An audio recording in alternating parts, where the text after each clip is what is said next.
Doktor, səhifənizdə tez-tez görürük ki, bir pasiyentə 5-6 əməliyyatı birdən icra edirsiniz. Bunlar nə əməliyyatlardır belə? Qorxulu deyil ki? Biz adətən bunlara buket şəklində əməliyyatlar deyirik. Bu əməliyyatlar adətən xəstələrdə bir neçə əlaməti varsa, həm sidik qaçırması varsa, həm əli ilə özünə kömək eləyərək böyük bayıra çıxırsa, böyük bayıra çıxdığı zaman qanaması, ağrısı, göynəməsi varsa, düz bağırsaqda əllənən şişkinliklər müşahidə olunarsa və yaxud da çatı varsa, onda biz bu əməliyyatları buket şəklində əməliyyat halında sidik qaçırması varsa, TOT əməliyyatı icra edirik, ön kalparafiya icra olunur.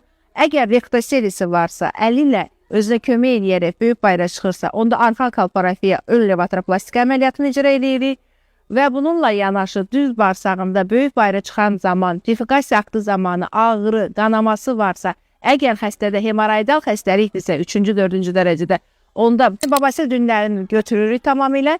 Əgər bununla yanaşı çatı varsa, list əməliyyatları icra olunur.